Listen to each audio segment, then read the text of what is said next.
Police officers of Reddit, who's the smartest criminal you've ever encountered? Probably someone who committed a crime I never solved. With that being said, I had a guy use a sledgehammer to smash his way through a wall at a Best Buy and steal a bunch of phones and cameras. He was smart enough to wear gloves and a face mask and not touch anything he didn't have to. Alarms didn't go off until he exited out the back door, which the alarm company gets after a minute or two and takes them like 3-4 minutes to call into us, giving him a good 5-minute head start, so he was probably a few miles away before we got dispatched to it. He clearly scoped out the area before doing his deed too. Smart dude. This was in the late 90s, early zeros. A guy in my dorm came to school solely to deal drugs. He took out student loans, registered for a bunch of 300-person freshman survey courses where he would never be missed, then literally never went to class. All he did was go to raves and concerts and keggers and sell party drugs. After the first semester, he was suspended. He wrote the usual "I was young and dumb and in over my head" sob story, and got put on probation for a semester, so he had a repeat of the full. At the end of the year, he was kicked out and didn't care. He made something on the order of $150K in return for about $8K in student loans to cover a year of housing and tuition. So far as I know, he was never caught. It may have been a short-sighted maneuver in the long run, but in the short run it seemed fairly genius to effectively use federal loans to start your drug business. Not one but Frank Abagnale Jr. must have been pretty good. Doug Judy, known as the Pontiac Bandit. Not a police officer, but I once dealt with a criminal who forged court documents facilitating his own release from prison. Worked at a jail. After getting off work, I watched an ex-inmate, homeless, being released. He walked over to a patrol car, looked me in the eye, and elbowed the window in. He was walked back to the entrance and rebooked in. It was middle of January. He didn't want to get too cold. There's a golf course country club in my town that has a PGA tournament scheduled in the next couple years. They have a guy repeatedly breaking in overnight and just lounging around and eating food, all on camera. The club refuses to report it so they don't hurt their chances of the tournament coming.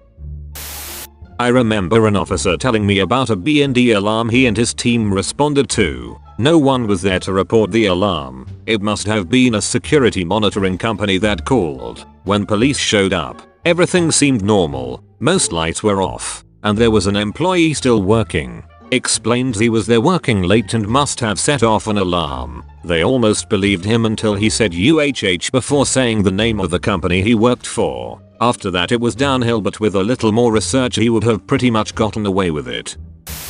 Working in a home improvement store when younger, this guy came in, went to the snowblowers, took one and went to the return desk. Said he wanted to return it but had no receipt. They told him you need a receipt, so he says okay, I'll be back, and wheels it off to car through the front door. He did this a few times apparently. Couple places even helped him load it back into his car. There was a guy with over 50 speeding charges, with the name Bro Jazdy. He was in a different car, with a different disguise every single time. Eventually, after the government set up a special task force to take down this guy, they realized that Pro Jazdy means driver's license in Polish. Clarification: it was 50 different people. The police just wrote down their name as Pro Jazdy every time someone with a Polish driver's license was caught speeding. Not a policeman, but several years ago in Cape Coral, FL, a man waited on a sidewalk in front of a Publix grocery store and used a taser on an armored car guard carrying 2 bags of money. A getaway driver in a car with stolen tags pulled up. Taser guy and money bags get in and they took off. Never caught. When I first moved to the area in the 90s, a man robbed a bank, jumped on a bicycle that he rode down a footpath through some woods, where he had left a boat on a waterway. Never caught. Not a police officer, but was in RA in college. My university owned all the houses adjacent to campus. These were ran like dorms, with RAs and the same rules, which included a very strict no alcohol policy. It was a privilege to live in the houses, and priority was given to upperclassmen who were more likely to bend that rule because they were of age, and it was harder to police off campus in houses. There was a student who went around knocking on doors saying something like "I'm in RA and housing director's name, sent me for health and wellness checks. She'd find their booze, take it, and follow up with how she's doing them a favor by just giving them a warning. She wasn't actually in RA and was just keeping the booze for herself. The only reason she got found out was because she did it to an actual RA. The RA was male. They kept men and women housing separate, and just assumed he didn't know her because of that. It was only later he questioned why they had a female doing wellness checks on male housing. They did an investigation and asked other residents. Incidents dated back previous 2 years. Never found out who it was. Same thing as the computer rooms. Guys would cut the power to electrical stations, damage the wiring, then hide waiting for the cops to show up. Once the owners of the buildings came, they would shut off the power because of the unsafe wiring that would have to be repaired in the morning. Everyone would leave for the night, then would cut away all the non-powered wiring to get the copper.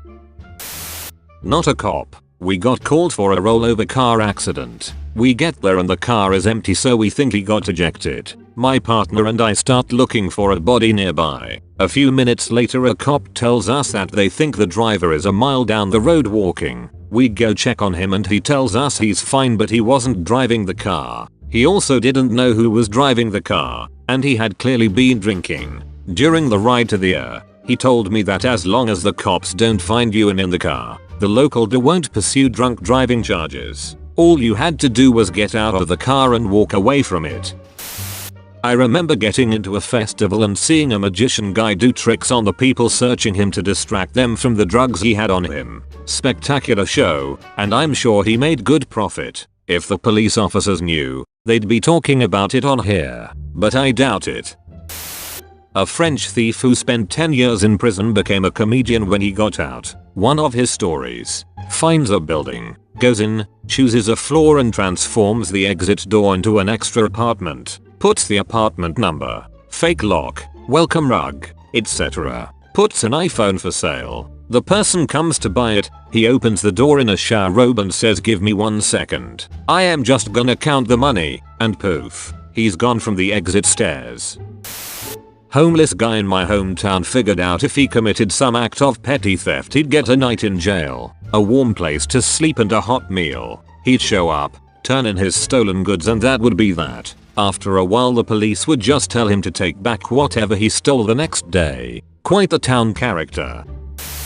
A guy buys and finances a car, doesn't make a single payment, and after 90 days the repo men come looking but can't find it. Behold, over 1.5 years later, an auto repair and customization shop files a mechanic's lien on the vehicle for over $15,000 of custom rims, tires, upholstery, engine work, and a completely awful paint job. So the auto finance company is not gonna shell out $15K to get this now non-desirable car. So they sign the title over to the mechanic, who just happens to gift the car to the original owner. The original owner's credit is ruined, but what does he care? He has a brand new car, which he had been driving after about 6 months of hiding it. Pure effing genius.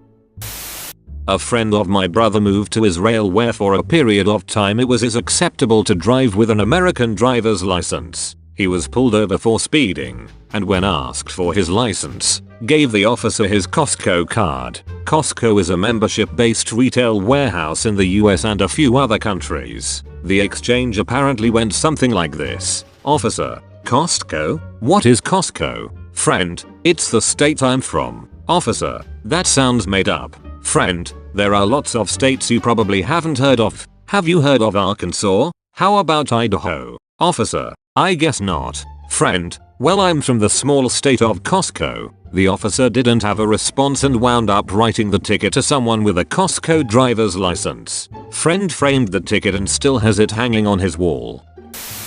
There's one guy I recently dealt with who is on parole. I stopped him in my city after he was looking to buy drugs. Usually people come from all over to buy drugs and then leave. I issue him a warning and let him go, as it's pretty common, and he sang like a bird regarding the people he was trying to buy from. Anyway, the next day, I got a call from his parole officer who says he was alerted the guy was pulled over and wanted to verify that it was his guy that I stopped. I'm a little confused at first, but he goes on to say that the day before, he was scheduled to meet with him but he had an excuse and bailed. His excuse was that he was in the hospital. Well, when he spoke with him the following day, he was able to provide documentation that he had entered the hospital day 1 and had left day 2. Well, I had stopped him at 1:15 in the morning, and after looking at the picture, it was 100% him. Turns out the guy had checked in then out of the hospital on day 1, then in and out again on day 2. He then rearranged half the paperwork to make it look like he was in the hospital overnight, which would make my car stop off him appear like I mixed him up with someone else, as well as give him a valid excuse to miss their meeting. Not sure what's gonna happen to that guy, but I thought it was pretty clever.